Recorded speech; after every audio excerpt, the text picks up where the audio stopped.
Hi, I'm Chuck Dorsett for Weaver Leathercraft, and this is the Leather Element. If you've got a good question for us or a good idea for a leather element, drop it in the comment box below. If you've seen any of our videos, you know that I use Pro Dye and nothing else. It answers all of the issues I have with dyeing. But we get a lot of questions on water-based dyes, our Leathercolors. So let's take a look at these. But let's take it a step further. Let's do a comparison between the water-based dye, our Leathercolors, and our Pro Dyes.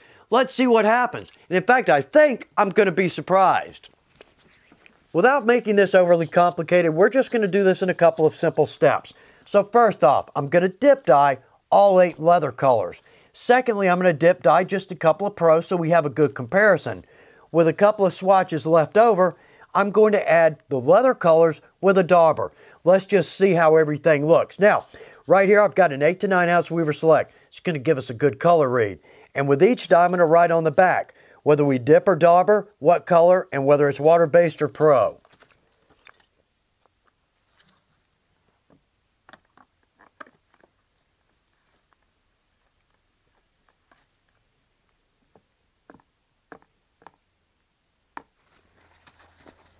Okay, our 8 colors are done.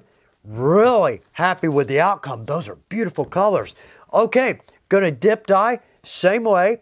In fact, we're going to go with our Pro Dye here. We're going to do a red, a green, and a light brown. And our last color, our red and our Pro Dye. That's a beautiful color.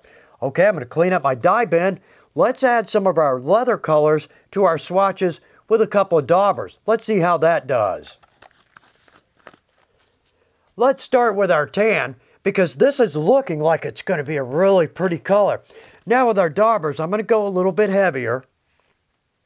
Let's get some full coverage on there, much like I would with the Pro Dye. Get a good coat. Get as much as I can on a first good pass. Then let's come back in with a second pass. Now the water-based, it doesn't look like it wants to wick in, but all told, it seems to be.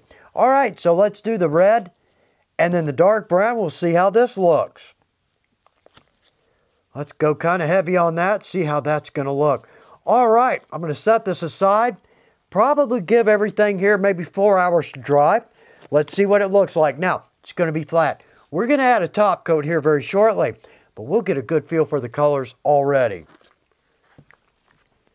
We've had some good dry time, and to be perfectly honest, some of these colors are absolutely beautiful. The green is a little bit more of a forest compared to the Pro Dye. The red, though, look at that, absolutely identical.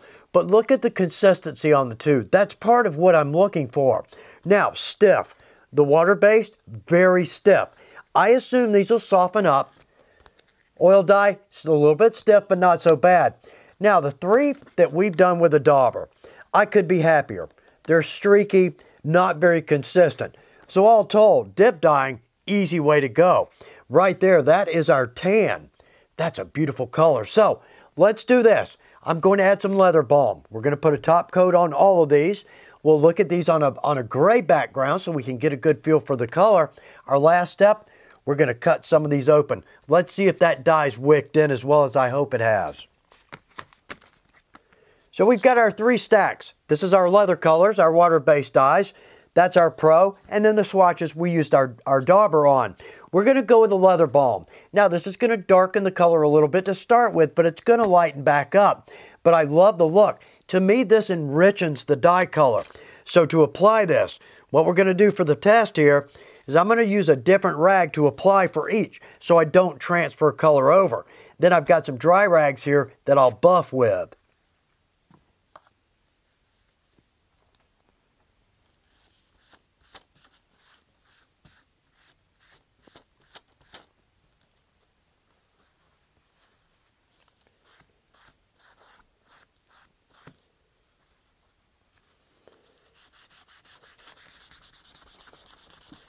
And a little buffing. Well, that actually looks pretty nice. We'll get a closer look here in a minute. So I'm going to add the leather balm to the rest of our swatches, then we'll get a good look at these. Last one. Look at that. Doesn't that look good? Beautiful Pro Dye. I love it. Okay, I'm not going to go to the trouble to put top coat on our dauber applied. We already know what we need to know there. So let's step over to our pattern table. I'm going to lay out some good gray suede, dump some light on that table. Let's look at some comparisons. So with this, let's start right here, our reds. Those are beautiful. So right there, we've got our Pro dye and our water-based, our Leathercolor. Both good colors. This is a little bit more rich. A little bit softer too. The water-based, that's pretty stiff, but nonetheless, we could work that out. We could soften that a little bit. The greens, well, they're both pretty greens. Happy with both of those. A little bit more stiff, a little bit softer. Now let's jump over here. Let's see, right here, that's our light brown Pro dye. Let's look for our medium brown because I really wasn't very happy with that. Now, not to say that we can't add maybe another coat or two to get that a little more consistent. But all told, look at the Pro dye, the difference there. And again, actually that's not terribly stiff. So we might just not have gotten enough dye on that. A little bit more stiff, but boy, isn't that beautiful. Now over here, nice rich black. That looks good. And our dark brown, love that color. That came out nicely. So all told, I'm pretty happy with the water-based colors. There's our blue. Let's see, I believe that's our tan. And then the yellow. Good, crisp colors, but consistent too. Now, one last point. We're going to step back over to the table, cut some of these open. But one last point. I tend to say that the leather balm is going to darken. But all told, it does darken a little bit, but it's really not bad. In fact, there's the green. And let's see, there's our blue. So all told, it does enrich in the color. Doesn't necessarily darken it once it starts to dry off. Okay, let's step back to our main table. Let's cut a couple of these open, see what we find. One of the reasons I've been hesitant to use a water-based dye is its ability to wick in. In my opinion, alcohol is going to wick much easier than water. But all told, look at that black. That is a gorgeous black, looks good with a top coat. Now it's a little bit stiff. We can deal with that. That looks good. So let's do this. I've got our Leathercolors. Let's see, that's our Pro and our Leathercolors. Let's cut these open and see what happens. Okay, Pro on top, Leathercolor on the bottom. Let's get a little better look at that.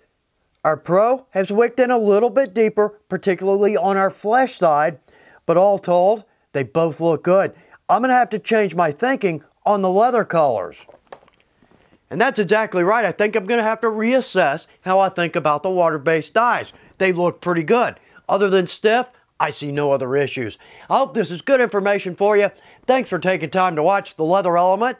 Good luck with your projects.